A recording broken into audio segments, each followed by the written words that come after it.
Dr. Mrs. Grace Bediako.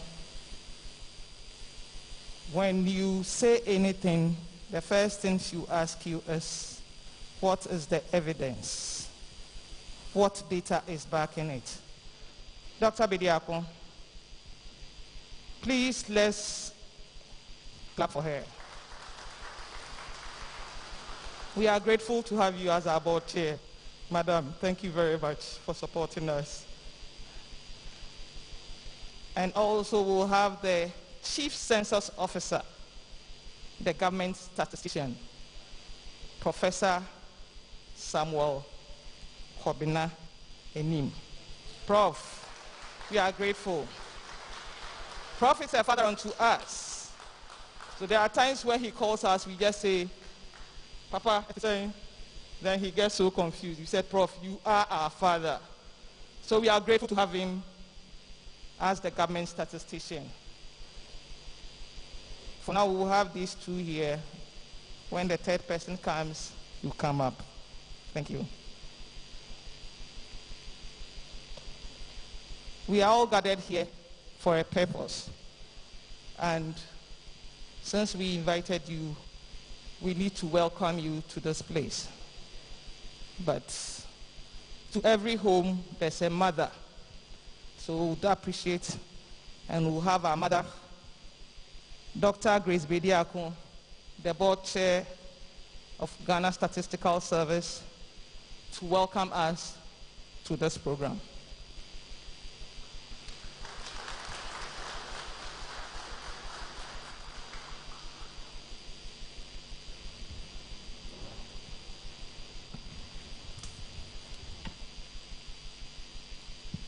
Good morning, everyone. It is a great honor to join you here today on the occasion of the much anticipated release of the provisional results of the 2021 Population and Housing Census. It has been a long journey marked by significant milestones.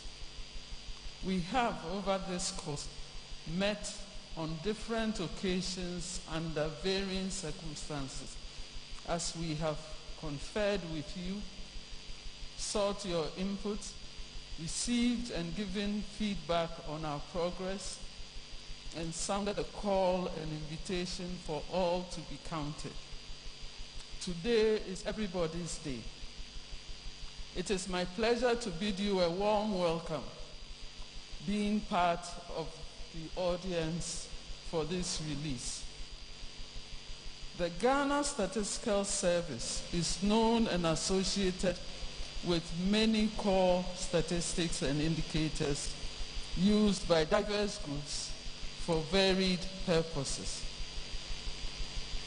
Every 10 or so years, we have, in partnership with you all, distinguished ourselves in the execution of one of the cornerstones of any national statistical system, the conduct of a national population census. Distinguished ladies and gentlemen, as you are by now aware, the Statistical Service is mandated by the Statistical Service Act 2019, Act 1003, to conduct a census. Have conducted March last year, the census of which we speak today. This could not happen due to COVID-19 related challenges. The service has persevered against all odds. Direction and support of two high-level committees, namely the National Census Steering Committee and the National Publicity, Education and Advocacy Committee, as well as committed and experienced technical teams. The service conducted the census 15 months later in June this year. Every census has its own challenges. but those of the 2021 population and housing census are quite distinct. Being the country's first fully digital census and having it take place in an era when countries all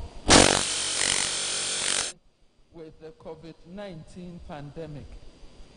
Indeed, many national censuses that were to have been conducted by last year are yet at the planning stages.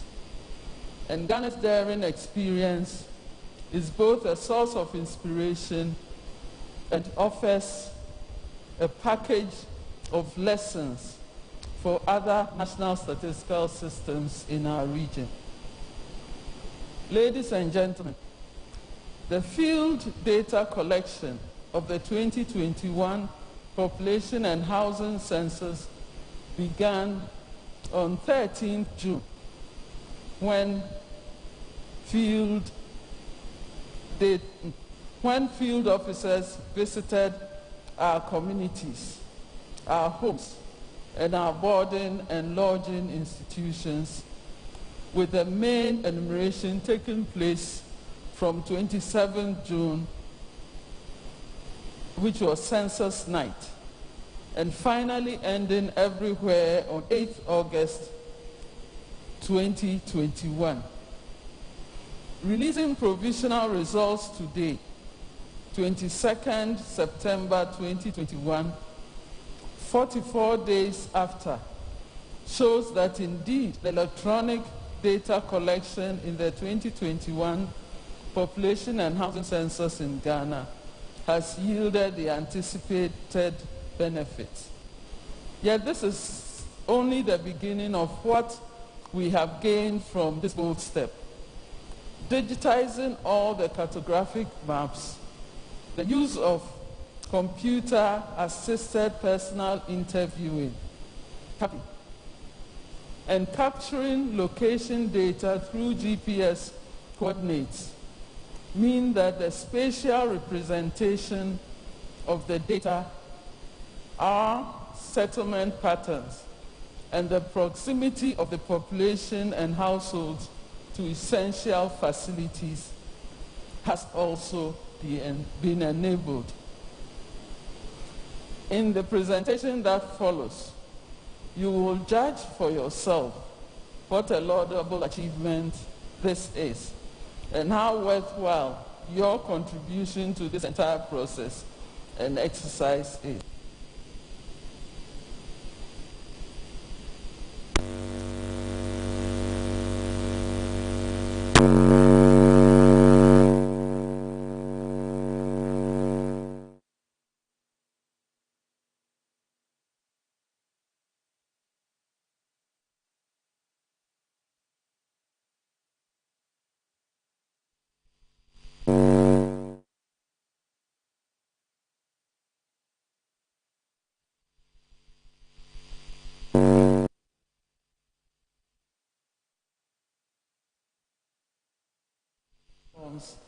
And others joining live television and radio transmission of this program.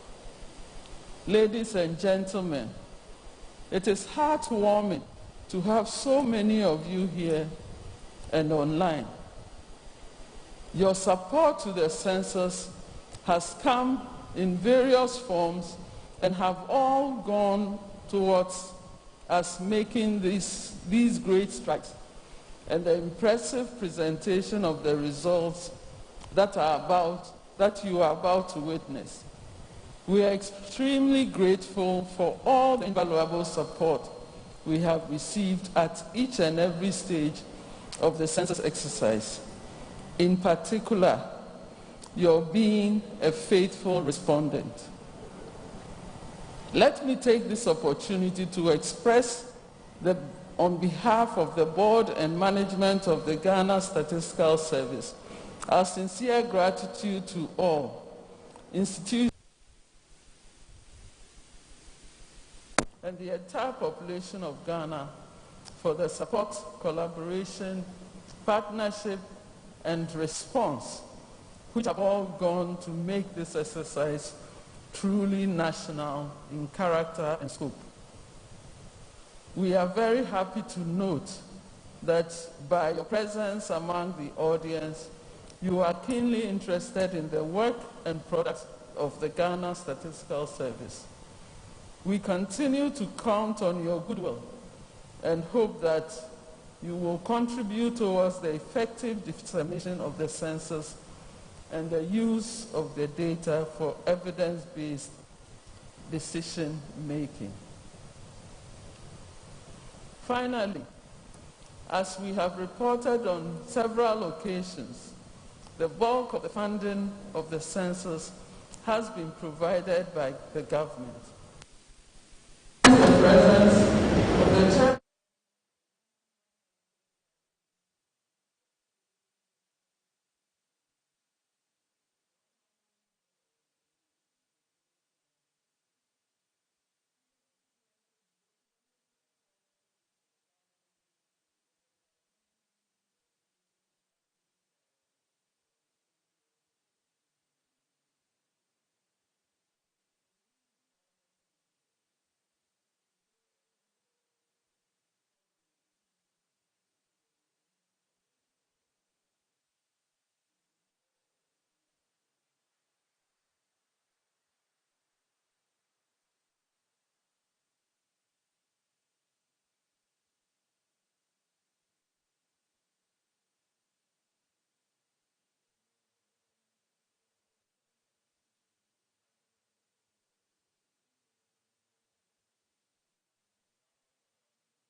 COVID-19, as you mentioned, put the brakes on many national exercises, many census exercises in other parts of the world.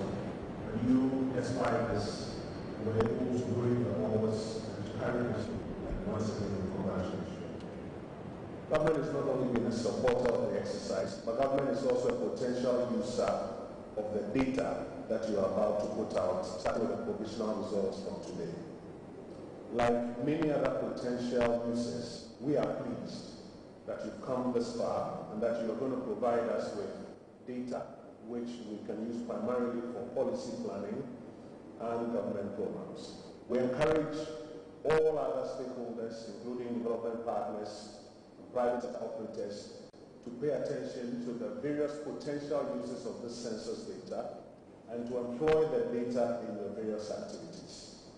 Specifically for us as government, we are looking to review the coordinated program of social economic policies that was rolled out first in 2017 and which needs to be reviewed for the 2022-2026 period. And secondly, the Information Service Department seeks to work with the Ghana Statistical Service using this data as a direction tool on something, etc., to regularly gather data from the Ghanaian population as feedback to government policies and programs. On behalf of government, once again, we congratulate you and we thank you.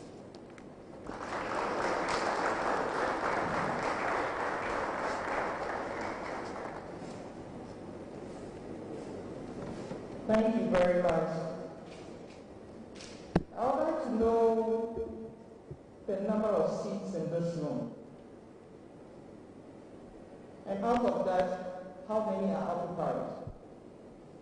And those occupying them, are they males or females? So these are details that we need in our daily planning. We went out to the nation to collect data. including the characteristics of the individuals in the country. We have our Chief Census Officer and the government statistician to give us information as to the numbers that we have and some characteristics that goes with it. Professor Samuel.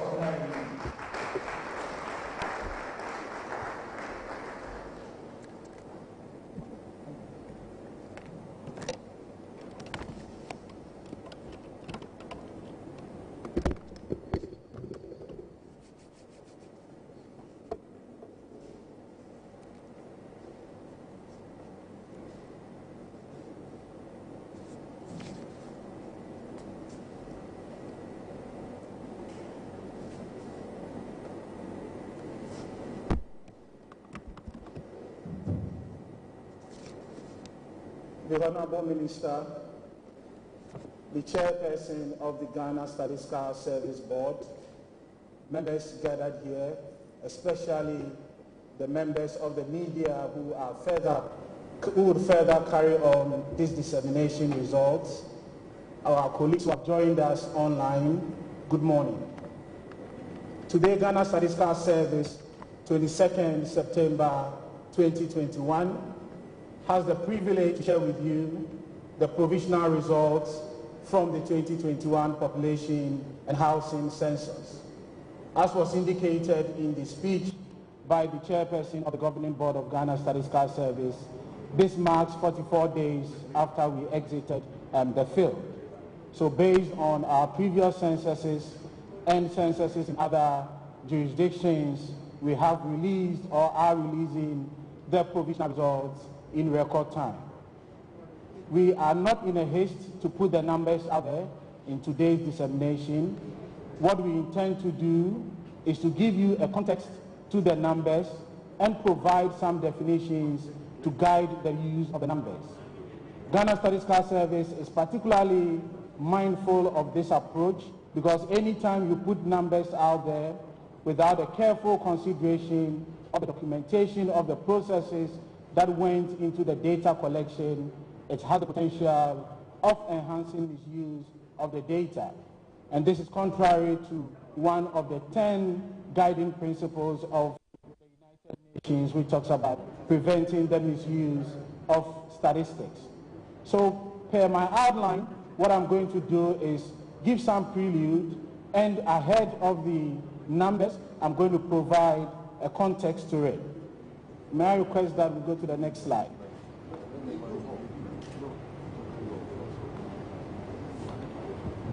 So what I intend to do is walk you through the census journey as we've seen so far in the country. And when I talk about that, my reflection is not just on the processes that has ensued over the period, but the outcomes associated with the census methodology, and more importantly, how we hold persons accountable for the data that we put out there. Then in the prelude, I'll talk about how we did the digital census, and would all recall that the Honorable Minister mentioned the COVID-19 era in doing a census. And in the prelude, I'll conclude with some markers which are very important as standards that we use in assessing the work that we've done.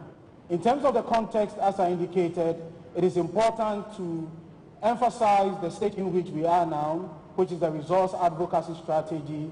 And I must say that Ghana Statistical Service in the next 2 years would endlessly ensure that the data that we're going to put out there would be used. Then in that context, I'll permit you to allow me to talk about some considerations on population changes. This is very critical because the conversations that we're going to have with the media henceforth will be how we contextualize the changes that we've seen at the national level, at the regional level, to enhance our knowledge moving into the dissemination of the more detailed, wider scope and disaggregated data, which is going to be at the district and the locality level. Then I'll talk about the provisional results, which would help us put into the context. Then I'll move on to the 2021 provisional population and housing census data.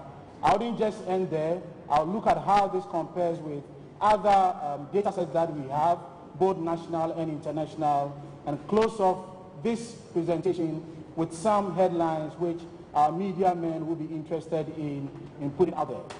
So in terms of the census journey, as I indicated, three things that we need to keep in mind is the mode of data collection that has changed over the period.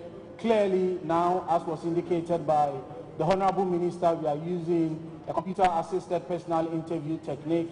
This was not the case in 1960, 6 decades ago, when we were using paper and other means to collect data, which led to the keying in of the data that we collected from the field. In 2000, we had the benefit of moving forward where we use the scannable equipment to scan the data that we collected from the field. So from the mode of data collection point of view, we have really improved on how we collect data. Our effort is not going to end there moving forward. We've started some considerations to learn from other countries that are using other platforms, i.e.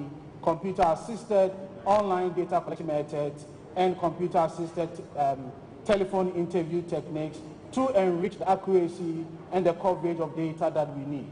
As I indicated in my introductory remark, once we talk about the census journey, you don't only have to end at the data collection level. You have to think about the results and dissemination that comes with it, and more importantly, the accountability with regard to the use of the data.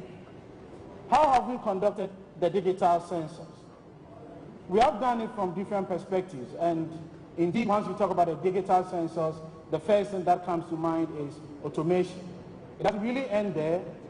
There's great learnings going on across the globe, so we're able to tap into these learnings and then decided to use CAPI. But what is central about CAPI has to do with the extent to which you harness it, which has to do with the systems that we built and also the persons and operations that revolved around the automations and the building of the systems. A couple of examples.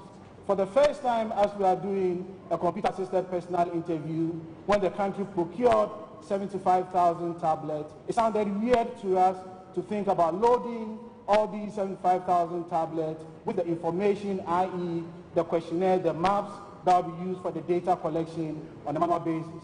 So we needed to harness the use of CAPI by not loading the information on the tablets manually, but thinking about a provisioning system that would allow us to do it accurately and do it over a shorter period of time. Once you're thinking about the digital census, then the first thing has to do with minimizing the role of persons, and then think about how everyone will be re-designated to do something that will be useful to the census process. One of the things that we're going to see today is the resources that we are making available, and more importantly, the mode by which we are making the resources available. Ahead of the 2021 population housing census, Ghana Statistical Service was able to put on its website, that is the census website, all the materials, i.e. the questionnaires, the manuals that we needed for the undertaking of the exercise. One of the benefits that we got from that had to do with our field officers downloading these materials ahead of either the virtual training or the in-person training that we did. So this was what characterized the 2021 population housing census, that we don't just classify it as a digital census, but indeed a fully digital census, which is characterized by the extent to which you harness the use of computer-assisted personal interview. Along those lines had to do with the communication strategies that we developed. Indeed, in most of the media engagements that we did, most people asked the questions rhetorically whether in previous censuses the public was indeed aware of the population and housing census. We did engage the public extensively for two reasons. One, because it was a digital census, and more importantly, doing a census in a COVID-19 era, which called for an intense discussion with the public to sustain the conversation and make room for the exercise to be undertaken. And we thank God that today we are seeing the provisional results of the 2021 population and housing census. What and how are the markers for assessment? And I put this under 5 broad categories. I didn't delve into the benchmark indicators that we used, but we use them extensively to guide the accuracy of the exercise. As you all are aware, a census undertaking has two cardinal objectives: complete coverage and quality data. How do you do that? You can only achieve that when you have some benchmark information.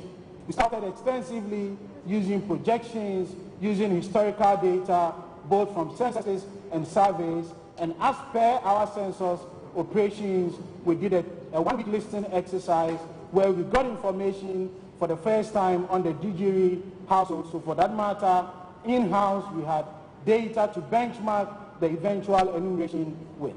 We didn't just end there, but harnessed the resourcefulness of geospatial information, i.e. building footprints that captured the different structures that we have in the country. For which reason, during the listening exercise in enumeration areas that we deviated significantly from the building footprint, we used that as the benchmark. Moving forward with the use of computer-assisted personal interview, as I indicated, what makes it fully digital is how you harness its resourcefulness.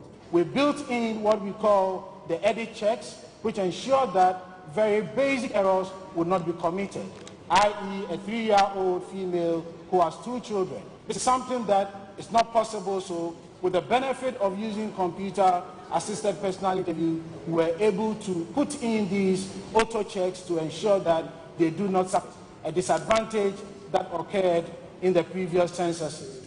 We didn't just end it, but with the use of CAPI, we were able to institutionalize a data quality monitoring team, which enabled us in near real time to assess the quality of the data that is coming through, and also instituted the use of an enumeration tracking dashboard, which allows us to view some information that is coming through based on the theoretical and expected values that we put in out there. So clearly, before the census, during the census, and post-census, there are a number of activities that we've institutionalized to ensure that we assess the quality of the census data. Currently, we are exiting the field from a post-enumeration exercise, which would be the final benchmark data that we're going to use to say that the enumeration exercise indeed is reliable to this margin of error. What I intend to talk about next has to do with our results advocacy strategy.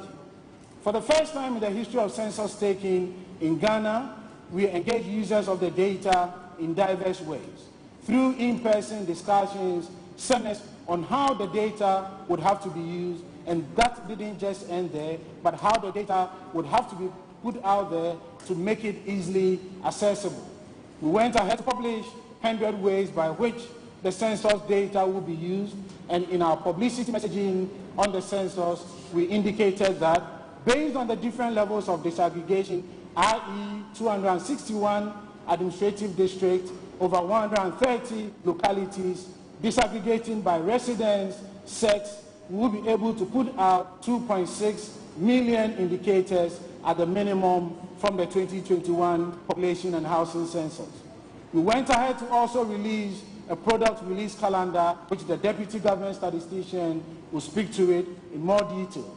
But in the product release calendar, we've outlined that next month, that is on the 19th of October, for the first time we're going to do a proximity analysis, which was mentioned by the board chair. And this will give us a sense by which residences are distant from essential services, how essential services are far apart from each other, and recently what is called residential segregation, which talks about how residences are far apart. And on the 18th of November, we're going to put out the general report, which is going to put these figures, provisional figures, to its final values and make way for the deeper and more wider disaggregated analysis.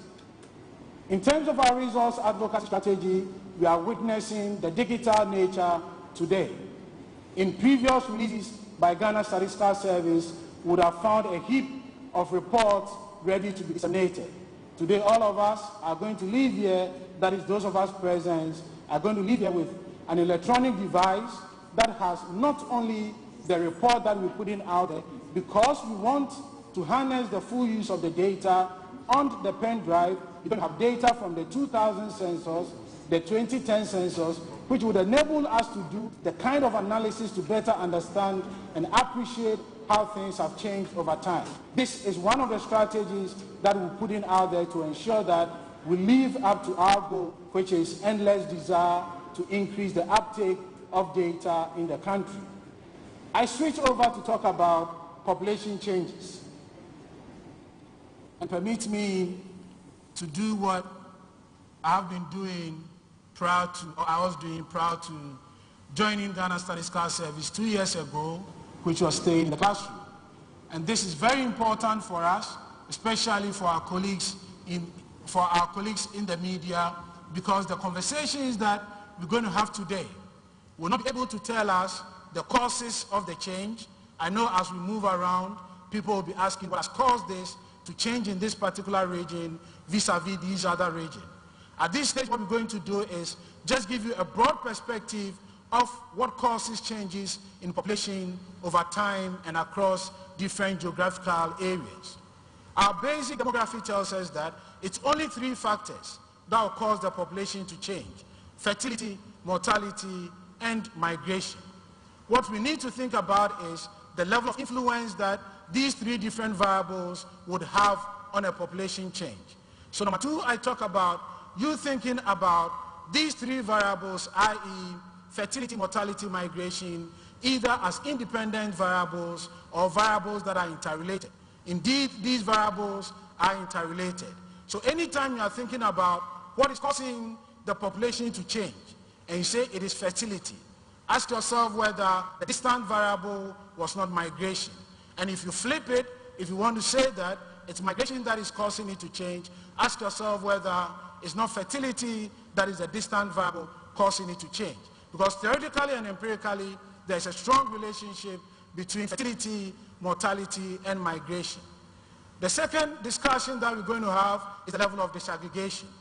Today, we are sharing with you population figures based on the national level figures and based on the regional level figures. We are not in a position at this level of aggregation to say that Ghana's population, which is largely driven by fertility, mortality, and migration, is as a result of fertility. That analysis can only be done when we do a more disaggregated analysis, i.e. at the district level. So today we are releasing to you figures that would whet our appetite ahead of the general results that we're going to put out there on 18 November 2021. The second consideration has to do with what I call the net effect squared. I call it the net effect because you have 3 variables that might cause the change in population: fertility, mortality, and migration. What you do not know is whether one has a superior impact over the other or otherwise. So you need to think about the net effect across these 3 variables. And also, if you think about a region, i.e.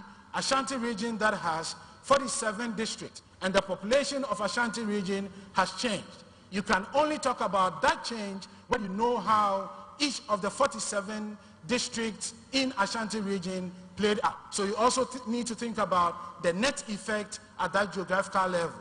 So the conversation moving forward on what has caused the population to change can only be better understood when we've analyzed these 3 variables, i.e. fertility, mortality, and migration in more detail, and also when we have information at the district level. About the provisional results. The provisional results qualifies as an official statistics, and we're going to put it out there for official use.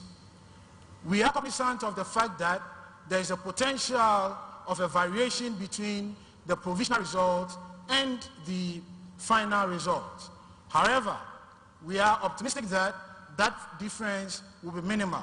And once I share the results with you, and I share with you the comparability indicators, you would find reason why, ahead of the post-enumeration survey, which will be the final exercise to confirm the figures that we are putting out there, Ghana Statistical Service say on authority that our figure, that is the provisional results, is that close to the final results. And for that matter, policymakers can begin to use it as it is. How will the provisional results be different from the final result, or the general report for that matter?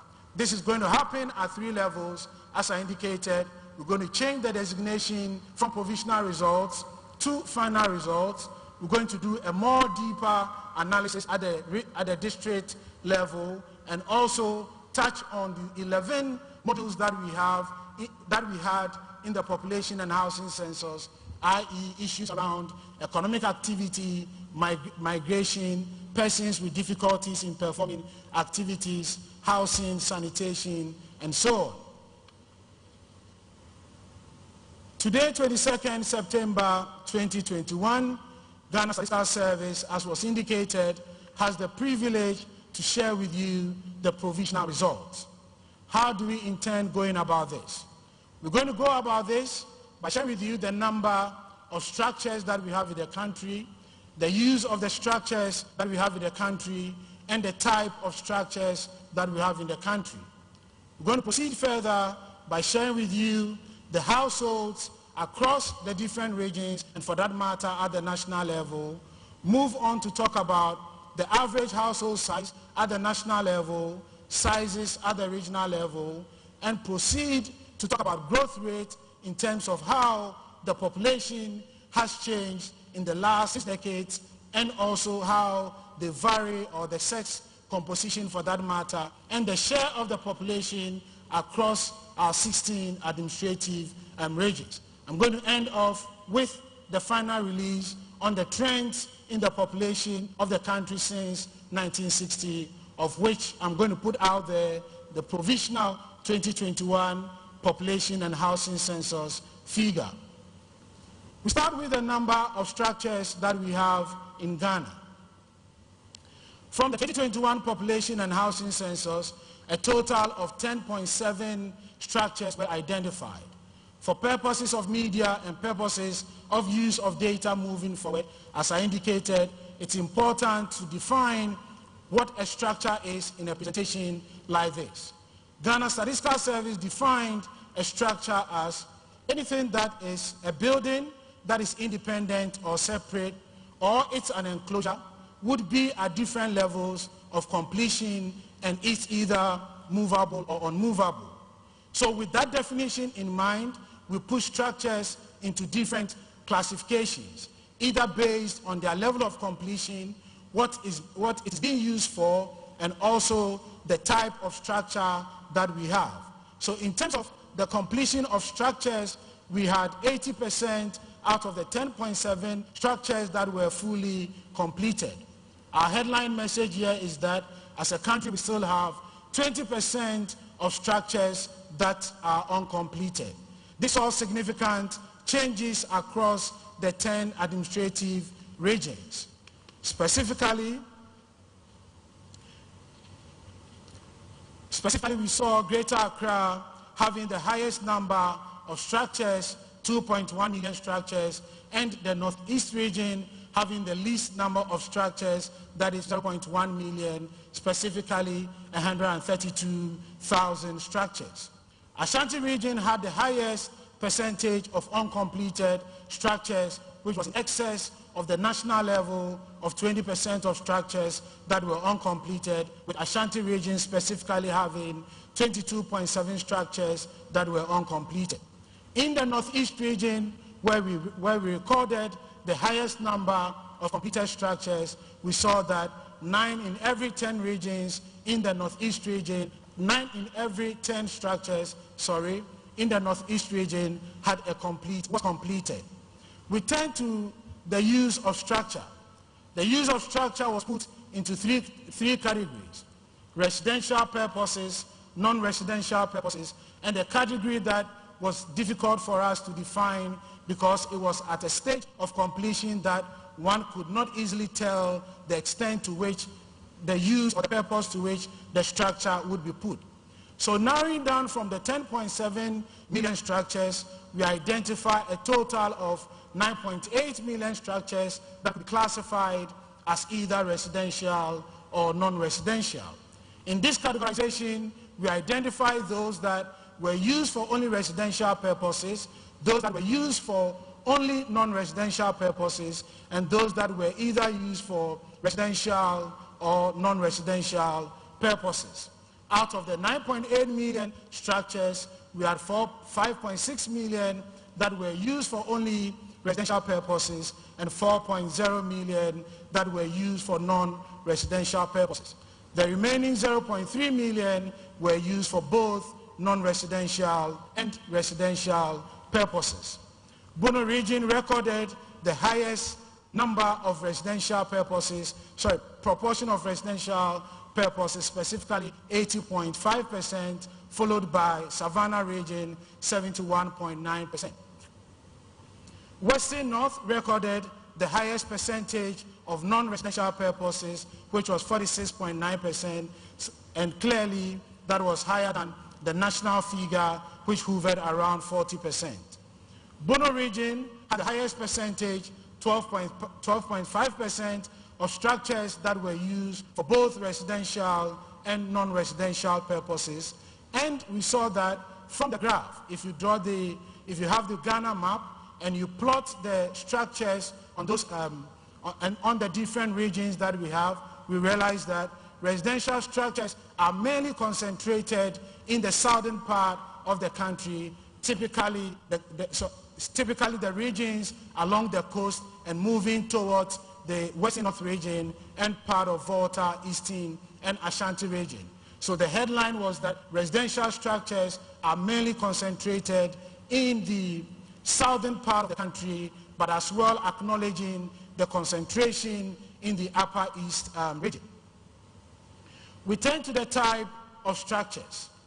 It's indeed important to define the categorization of the type of structures that we use during the 2021 population and housing census. We put this into three main categories. That is, we had conventional structures, and our definition for conventional structures are buildings that were made of bricks, concrete, sandcrete, mud. We included mud as one of the categories for conventional structures because of its predominance in the northern part of the country, and also put on the other side structures that were metal contained, structures that were wooden structures, and also those that we classify as kiosks. We are the fourth category that we classified as other because we are different shades of it. So based on these type of structures, we identified 7.7 million conventional structures, constituting 78.7% out of the 9.8 million structures that we saw. 20% of structures in Ghana are either metal, wooden structure, or kiosks, which indicated that if you take off the conventional structures, which contributed almost 4 out of every 5 structures, the other 20%, leaving out the other category that is focusing on metal containers, wooden structures, and kiosks, we have 1 out of every 5 structures in Ghana being of this nature. That is either a metal container, wooden structure, or a kiosk. While in absolute terms, Greater Accra had the highest number of conventional structures, that is 1.3 million, it represented the least percentage, that is 67.4%, because of the predominance of metal containers in Greater Accra.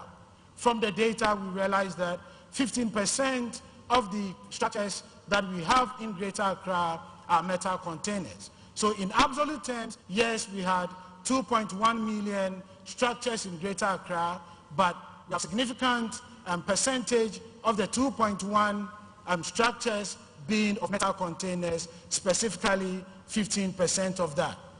Moving forward, we also observed that more than half of the kiosks in the entire country are in Greater Accra. Specifically, 51% of the total number of kiosks that we have in the country are located in Greater Accra. Northeast region had the highest percentage of conventional structures, i.e. 95% of the total structures in Northeast region were conventional structures, i.e. were made by cement, landcrete, sandcrete, and mud. We turn the presentation to households. Again, in this regard, it is important to define how we went about data collection on households. We keep in mind three things, and we categorically distinguish between a household and a family when we are dealing with household and census-based data collection exercise. The first categorization has to do with, it could be a person or a group of people who have identified themselves to be living together. The second thing is that they do have a common living arrangement, and what we mean by that is at least decision-making on food and other essential services are collectively made by either by the group of persons who live in the household, or for that matter, that single member in the household. And the third categorization has to do with having identified one person of the persons who live together as the head of the household. So it's important that they make economic decisions together. And these economic decisions is directed by one person or managed by one person in that order. And then it could be either one person or more than one person who make these decisions. Following the 2021 population and housing census, we identified a total of 8.4 million households in Ghana. The number of households in Ghana clearly continues to increase. And by saying that, since 1960, the number of households have increased sixfold, with the 8.4 million that was recorded from the 2021 population and housing census. The number of households in absolute terms increased by 2.8 million comparing 2010 population and housing census to the 2021 population and housing census. This is 1.8 million lower than the difference that was recorded between 2000 and 2010. Between 2000 and 2010, the difference between the number of households was 1 million, and between 2010 and 2021 population housing census, the difference is 2.8 million. Greater Accra region recorded the highest number of households, specifically 1.7 million, followed by Ashanti region, 1.5 million. Northeast region has the least number of households. In the context of average household sizes, we recorded an average household size from the 2021 population and housing census standing at 3.6. This indicates a sharp for the 2021 population and housing census is the lowest ever since 1960. Regions in southern Ghana recorded the lowest average of household sizes, specifically with Greater Accra recording 3.2 household size and Eastern region equaling that same household size of 3.2. We recorded the highest average household size in the Northeast region with 6.0 household size. This was closely followed by Northern region and Savannah region. We turn to the population and we look at this based on the numbers, the density, the shares, and in discussing the numbers, the shares, and the densities, we're going to do that by the regions and then do that over time. In the 2010 population and housing census, Greater Accra and Ashanti region collectively contained 35.3% of the persons that we had in the country. This has not significantly changed. In the 2021 population and housing census, we are seeing a marginal increase from the two regions with a current figure of 35.7. What this inherently means is that Greater Accra region has caught up with Ashanti region. Indeed, from the provisional figures, we are seeing Greater Accra region edging up as the most populous region marginally. We await to see what we're going to get from the final results to declare that Greater Accra has overtaken Ashanti region, and for that matter, it is the most populous region. These two regions, that is Greater Accra region and Ashanti region, have respective populations of 5.4 million. The Afro region which is the least populous region, has just 0.6 million persons in the region. And if you sum up the population of the 6 least populous regions, including Ahafo region, Oti region, Upper West region, Northeast region, the sum of these 6 regions do not equal the populations that we have recorded for Ashanti and Greater Accra region. Indeed, the shortfall of the sum of the population in these 6 regions is still 1 million less the 5.4 that we've recorded for Greater Accra region and Ashanti region. We turn to population density, which gives us a sense of the number of persons that live in an area defined as a square kilometer. And as I reflected on this and realizing that a number of the regions in the southern part of the country are the regions that are densely populated, I try to operationalize this to appreciate the severity of it. Think about a square kilometer in terms of meters, which has to do with 1,000 meters, and in Greater Accra, having in excess of 1,600 persons living in a square kilometer. So think about the space that is allowable for people in every meter. So literally, we are talking about 2 persons in every meter. That is the extent to which we need to appreciate the pressure that we are putting on the land, and for that matter, other facilities that comes with it. So we clearly see that in terms of densely populated regions, we are gravitating towards a dense, all of them are densely populated, while we see some sparsity for the regions in the northern part of the country. From the national perspective, we see a change from 0.3 persons for every square kilometer from the 2010 census to 110 for the 2021 population and housing census. So at the national level, the pressure on the land has gone up just by 25 persons for every square kilometer. But think about what is happening in Greater Accra between 2010 and 2021. The change is 442 persons for every square kilometer for the period 2010 to 2021. Population changes and shares.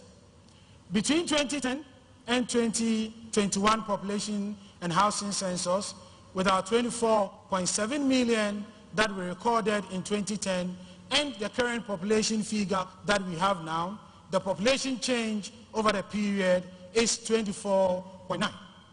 We've seen stark variations across the 16 administrative regions, specifically with the northern region recording a change of 49.6% and the least coming from eastern region 10.8%. The changes in shares were more pronounced in Greater Accra region. So if you compare the shares across the 16 administrative regions, the regions that recorded more pronounced changes had to do with what happened in the Greater Accra region and in the Ashanti region, especially when we saw a reverse pattern between these 2 regions. Indeed, the share of Ashanti region in 2010 was 19%, and this dropped to about 17.5% in 2021, and we saw the reverse in Greater Accra, which moved from about 16% in 2010 up to 17.5% in the 2021 population and housing census. We turn to population growth rates. Annual intercensal population growth rates have ranged from 2.7 to 2.1. The highest that we recorded for the period 1984 and 2000 was 2.7, and the least that we've recorded since 1960 is 2.1.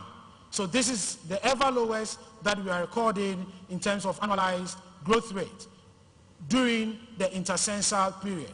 So during the intercensal period, we compute the annual growth rate, and we recorded the highest in the period 1984 to 2000, which stood at 2.7, and the least has been recorded so far since independence, which stands at 2.1. Ladies and gentlemen, we now turn to the population over time. And we do this based on what was recorded in 1960 census, 1970 census, 1984 census, 2000 population and housing census, and 2010 population and housing census, and currently the 2021 population and housing census. So starting with 6.7 in 1960, our population has increased to 30.8 persons in the country.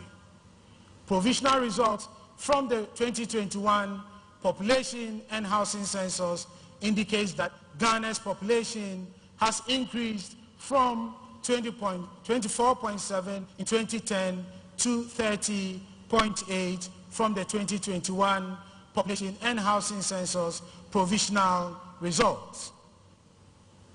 We now turn to the comparability of this figure, which helps us to repose confidence in the number that we've put out there, and as I indicated, ahead of the post-enumeration survey results and ahead of 18th November 2021. We do this at 3 levels: comparison using the U.S. Census Bureau, using the United Nations population reference, and from our own population projections based on the 2010 population and housing census. Comparing it across these 3 indicators, we remain within 5% of the population U.S. Census Bureau reference point, that is the 30.8 million that we've recorded as provisional results for the 2021 population and housing census is within 5% of the U.S. Census Bureau results. And it's within our own population projections and the United Nations population projections by just 3%. It is on this basis that we say that our population and housing census provisional figure of 30.8 that we're putting out there to persons in Ghana and beyond today is hypothesized that it would not significantly vary from the final figure that we're going to put out on 18 November 2021. How does this number compare from 2 perspectives? It's always important to look at the number of males and females that you have, and also the source of the data collection. So starting with the females and males, we continue to see that Ghana has more females than males, specifically having 50.7% of our population being females and 49.3% of our population being males. It is also important that these males and females vary significantly across the 16 administrative regions. So although at the national level we see a percentage change of 1.4 between females and males, that is, females being 1.4 percentage points higher than males, we see variations across the 16 administrative regions. Specifically, we find that the Volta region has the highest number of females relative to males, and also on the other side, we find that in the Western North region, we have more males than females to the percentage difference of 2.5%.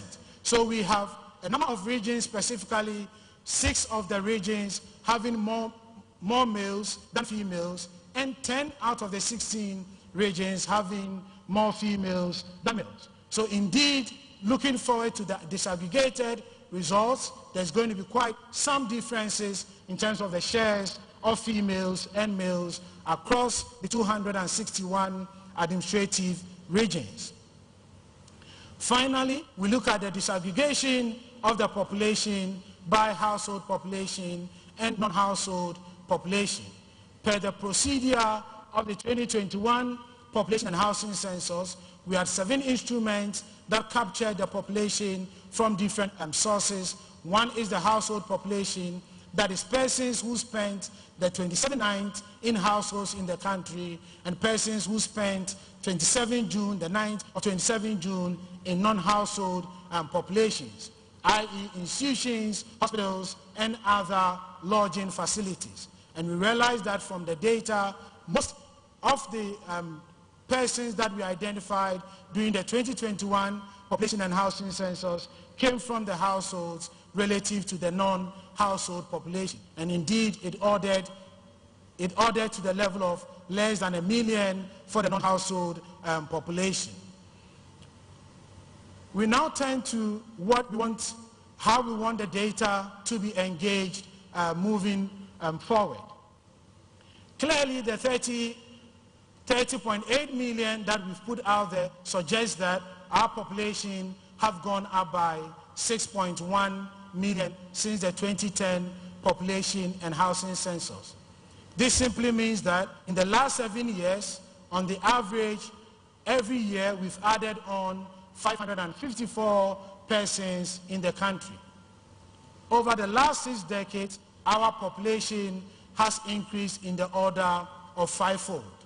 This is how we characterize the 2021 population and housing census provisional figure of 30.8 million persons. What we intend doing is to put out there the report, and this is how the report that we're putting out there looks like, titled Ghana 2021 Population and Housing Census, the preliminary report. And this is how the report looked like. And as I indicated,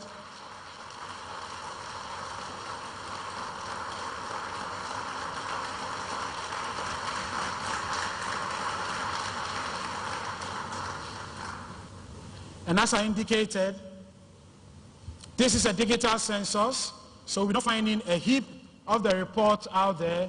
Every person here is going to be given a pen drive that does not contain only the report, but contains some other information, trends, 2010 population and housing census report, and also the questionnaire that we use for the data collection, all in our effort to ensure that there's endless desire to increase the uptake of data use in the country. Thank you very much.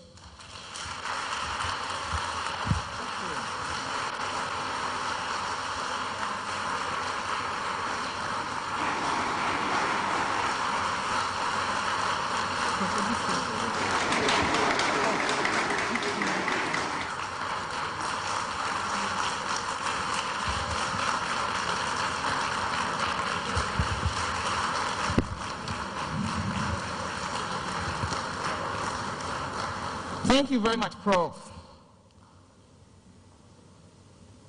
Prof has told us the figures, some characteristics of the figures. Now is our questions time. We'd like to have the questions up. 3 people coming up with the questions.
Thank you. Thank you very much, Prof.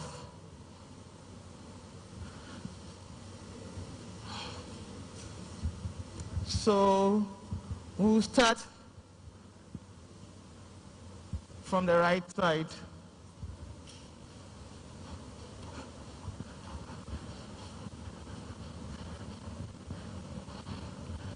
Any questions, please?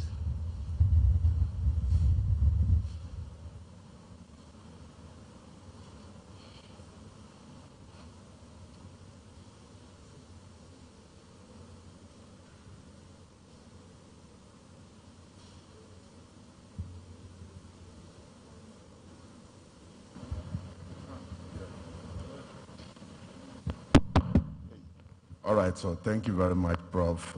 A yeoman's job done. Just a little bit of clarification. The increase, you said the population increased by 6.1 million since the 2010 census, but the figure you gave us, the annual increase over the past 6 years, I would like you to go over it again. It's a bit confusing, sir. Thank you.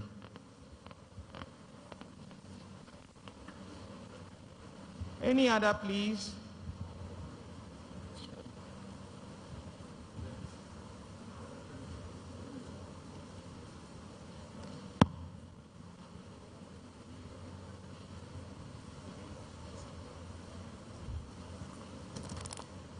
Thank you very much. For me, I was not counted. And now that the provisional results is out, is there an opportunity for some of us to get the opportunity to be counted so that the numbers can increase at least by 1?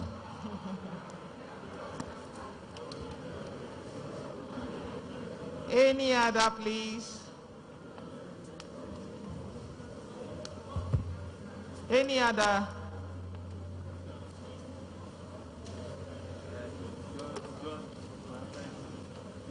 Moses, behind. Michael.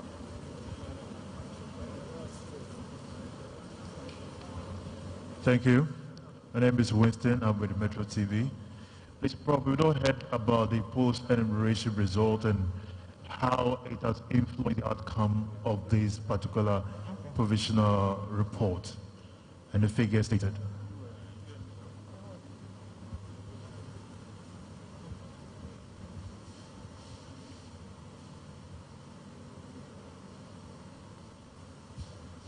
All right. Are there any more? Prof, can you please go ahead? Yeah, bro.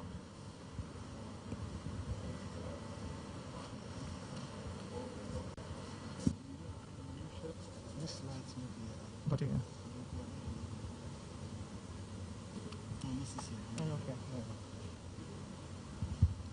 Okay. Thank you very much. These are 3 very important questions. Let me begin with the first one to provide clarity on the 6.1 million change between the 2010 and the 2021 population and housing census.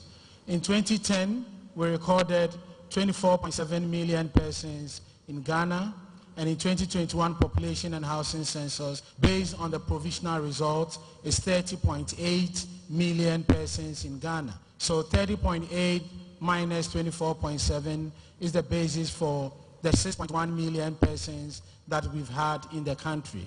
We also indicated that in the last 6 decades, or put differently, since independence, we've seen a 5-fold change in our population, because in 1960, our population was around 6.5, and now we are recording 30.8. So this is the basis for indicating that our population since independence, 1957, has gone up 5-fold. The second question on I was not counted, it's always an important question to us because it helps put the numbers in perspective. We need to appreciate the different reasons for somebody to say that I was not counted. One very big possible reason is that we need not have contact with all the 30.8 million persons in the country. Once we visit the 8.3 million households that are indicated, and we identify the head of the household or any responsible adult in the household, that person would speak on behalf of all the persons in the household. So as part of our public messaging with persons who came up to indicate that they were not counted, we asked them to first check with persons in their household. And indeed, significant persons came back indicating that after consultation, an enumerator has visited their household. On the other side, one of the sources of variation, possible variation between the provisional result and the final result is clearly there were places that we had refusals, there were places that we have boundary issues that we are still dealing with, specifically around the Adan East, Adan West area. These are places that we did the listing exercise based on information from neighbors. So moving into the final results, we're going to estimate these population and we're going to add it on. We've done the estimation and we say that it would not vary significantly from the 30.8 that we've put out there. Not just because of the comparability that we did, but we've already estimated these people that for one reason, either refusals, boundary challenges or whatever, would not vary that number significantly. So we still would work with 30.8 as a provisional figure. The last question on the post-enumeration survey, it's also indeed an important one. As I indicated, we've just exited the data collection exercise. We're going to do the two major steps, which are matching and reconciliation of the data with what we got from the enumeration. But we are always guided by the independence of the post-enumeration survey. It is not just an issue of coverage, it's an issue of both coverage and the quality of data. We are putting this figure out there as we finalize the matching and reconciliation exercise. Indeed, once we do the exercise and it leads to a 0.1 variation in it, it's up to us to say that let's work with the provisional results because it's not going to change the figure statistically in any way. But then we'll say that this is what we got from the post-enumeration survey, so that we'll continue to keep the independence of the post-enumeration survey, having put out this provisional result from the enumeration of the 2021 population and housing census. Thank you.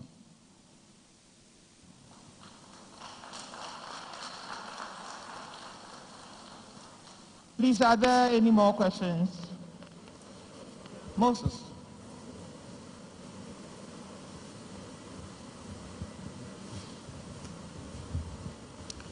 Thank you very much, Prof. Mine is not a question, but really to commend the Ghana Statistical Service and the governments of Ghana in general to really release timely results, although they are provisional, but these are the figures we'll be using in the decision making. So from UNFPA, we are very proud of the achievements. This is very great and important for decision making and programming. We'll be using results as we look forward to the November release of the final results. Thank you once again and congratulations.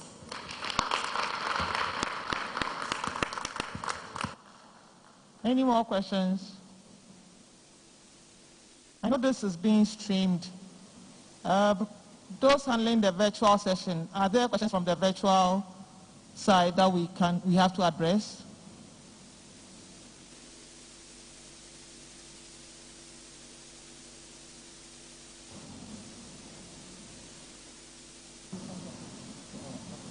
All right. If we don't have any further questions, then we end our questions and answers session. Thank you very much.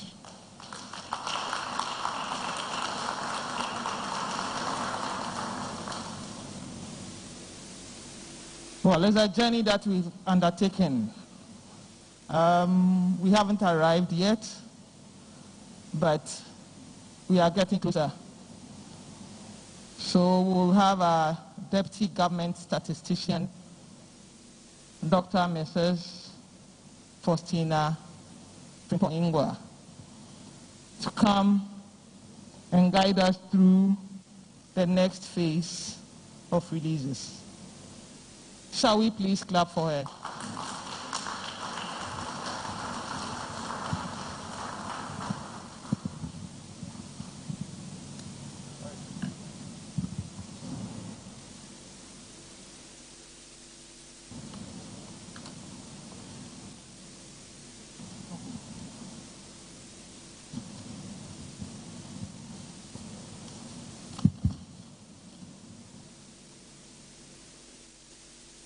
Thank you very much. Honorable Ministers,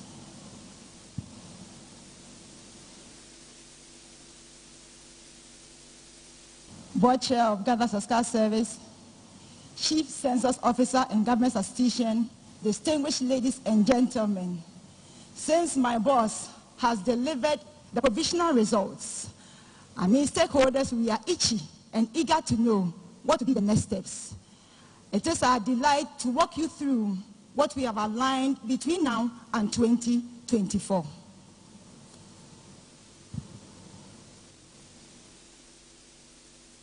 And so as a part of the program, some of you have the document already.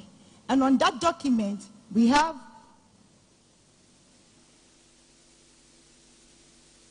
today releasing the provisional results from the preliminary report. On the 18th, we have other things that are lined up. The residential proximity to essential services report. We have the general report that will be the final report of summary statistics of information will be given. We will be generating 23 thematic reports. We also will be giving 80 analytical reports. We also will be giving 4 atlases and then products as well. So let me walk you through. And so on the 18th, 19th of October 2021, residential proximity to essential services report, what we seek to give or provide. Okay. What we seek to provide is to give a geospatial analysis of residents, and again, our interest on access to essential services, such as basic education. And basic education, we mean from the preschool up to SHS level. How are they close to these residents? Is it because that people are close to it and therefore they'll go to school, or they are far away? That's why people maybe in the hinterland are not able to go to school. Again, we also want to find out that how are households close to healthcare? And healthcare also is beneficial for our development. We also will be looking at within these essential services. For example, from a chase compound to a hospital, what is the distance in case you are referred?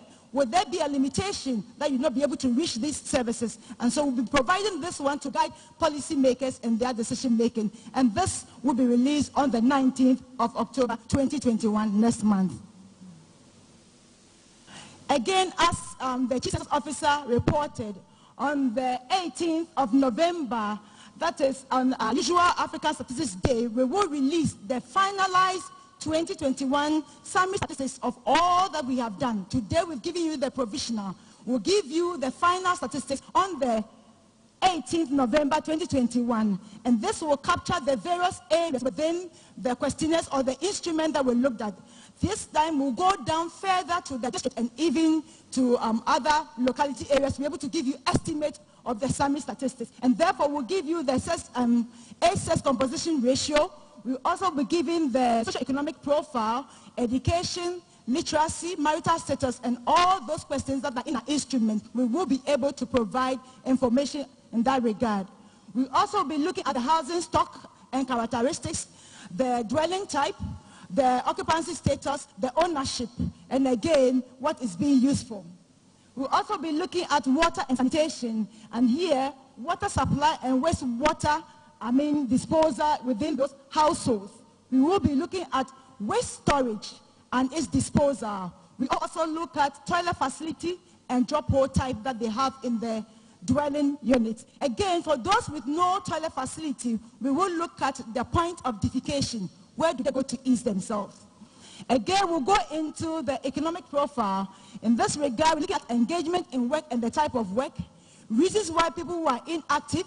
We'll also be looking at the industry of work, employment status, and employment sector. We also will be looking at and giving summary statistics on the performance or difficulties in performing activities such as hearing, sight, seeing, speech, software, and the intellectual impairment. Also, we also provide information on ICT profile. So ownership of, let's say, functional phones, mobile phones, the tablets, laptop, and computers. And again, use of ICT gadgets, and then use of internet. Even amidst COVID-19, and when people have to stay at home and work, and people have to school from the house, using these gadgets, how are we faring in that regard?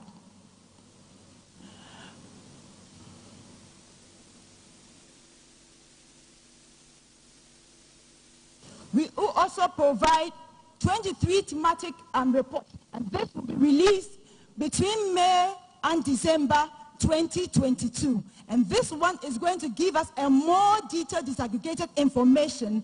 And this one we're making such that it will be on policy relevant and cross-cutting topics for national, regional, and district levels for people to be able to use the information.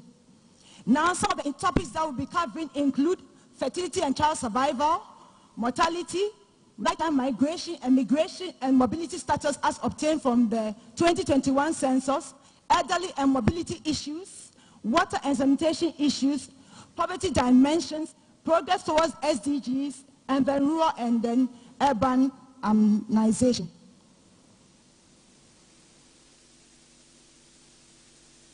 We will also provide 80 analytical reports, and this one we're going to engage the lecturers or university institutions and policy makers to be able to provide where we'll be able to bring together both administrative data and then census data to be able to generate what is cross-cutting edge and things that are important in our community to be able to provide that information.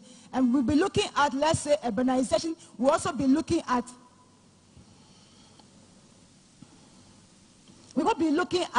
the trends in housing density. We'll also look at unemployment. We'll also be looking at other thematic areas to be able to ensure that we have this information to be able to help solve these problems that we have. Again, we'll also be providing issues on the atlases. And these atlases, these are 4 things that we'll bring out. And these atlases will make use of geospatial information. And this will cover the general report, the thematic report, and the analytical report. And so we'll generate them such that we'll be able to have this generated for people to use using space and all that we do. To make our work more interactive and not people to be afraid of statistics, we engage in interactive so that it becomes friendly, that people will be able to use it. Therefore, we'll have webinars for even our data users. We also provide a percentage, 1% to 10% of the census microdata for people to engage with. And again, we'll also be providing policy briefs along the lines that people can use to be able to engage the data. Our essence or the importance of these is to ensure that the information that we have collected, we are using it for the benefit and development of the nation. At this juncture, I would like to thank everybody, and I want to talk about what I've come so far. Distinguished ladies and gentlemen, we take this opportunity to thank the government of Ghana for the unflinching support they've given us throughout the conduct of this 2021 population and housing census. We are also indebted to the National Census Steering Committee, chaired by the Honorable Minister of Finance, for guiding the work to this point. We are also grateful to the National Census Publicity, Education and Advocacy Committee for all that they have done throughout the work up to today. We are also grateful to the Ghana Statistical Service Governing Board for their constant support throughout the journey. And we also acknowledge the Census Technical Committee, who have also been our backbone throughout this journey. We acknowledge also the ministries, the departments, the agencies at the regional and district levels, and the committees that supported activity in terms of all that we did. We are also grateful to the development partners. Here I want to mention UNFPA for your technical support, and especially to our Chief Technical Advisor for walking us through these activities. We are grateful for your support, and thank you so much.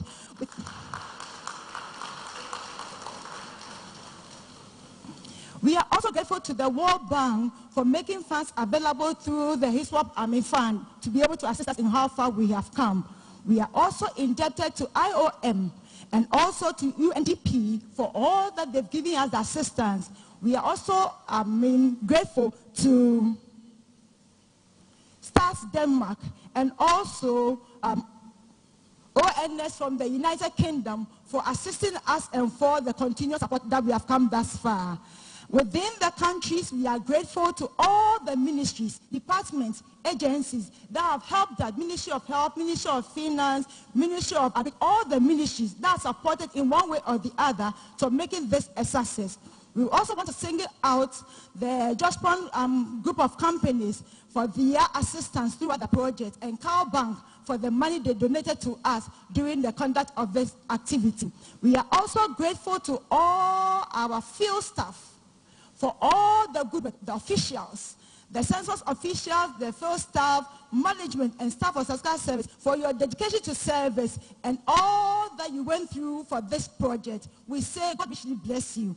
For all the religious leaders, for traditional leaders who supported us, who went around in your communities to ensure that people listen to us and open their doors to us, we say we are grateful. Now, on this note, even though we have thanked you, one of the issues that is for us is that, as my chief executive talked about, is that our interest is that not that we have collected this information and to be placed on shelves, but rather how to engage everyone to be able to use this data, to engage it such that development within the nation will be based on facts and figures. On this note, we entreat everyone that make use of the information we've given. Our doors are open to you. If you have any questions, we'll explain and guide you to be able to use this so that Ghana will be in a real position to be able to use facts and figures to be able to plan our development agenda. On this note, thank you.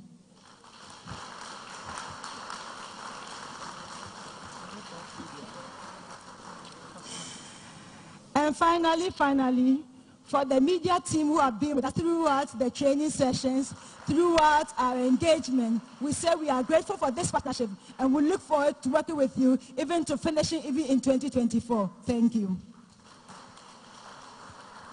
Thank you very much, Dr. Frimpong Ingwa.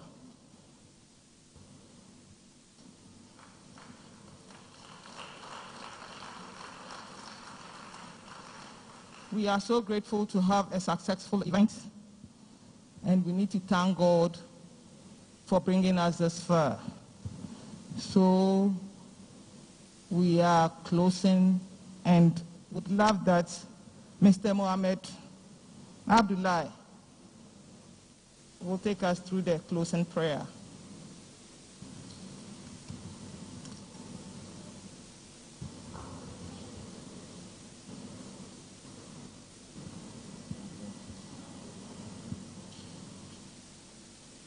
Please, shall we be on our feet for prayers?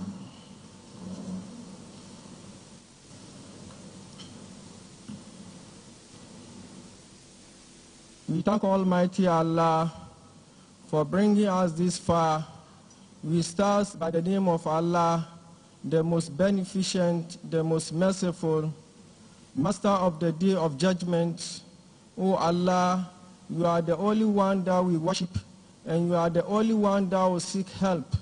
From the beginning of this exercise, we mention your name, we call upon you, we prayed, and we are thankful that, oh Almighty Allah, you've really answered our prayers.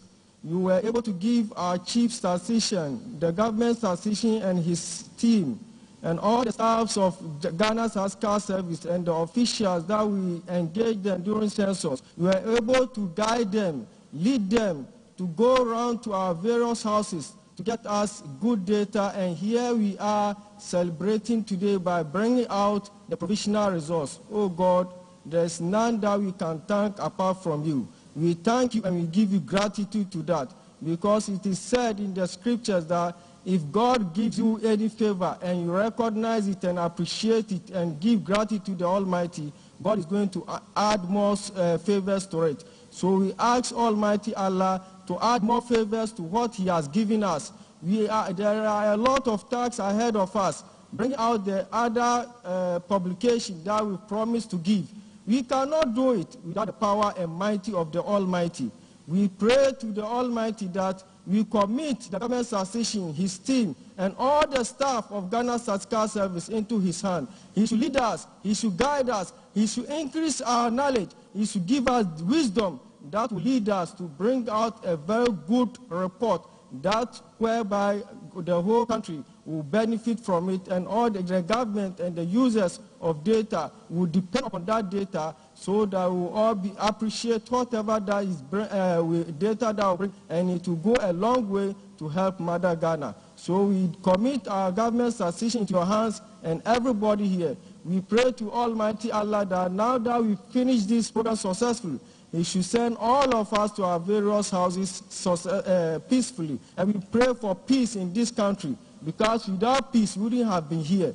We pray to the Almighty Allah to increase that peace in this holy country of us. And we pray that He should guide our president, all the resources that he will get to help Ghana's Statistical Service and help the country. Wherever those resources are, we pray that God should bring it closer to him so that he can guide us and we'll have a successful country. This we pray in the Almighty Allah. Rabbana atina fi dunya hasana wa fil akhirati hasana wa qina azaban nar. Alhamdulillahi rabbil alamin. Ar-Rahmanur Rahim. Maliki yawmiddin.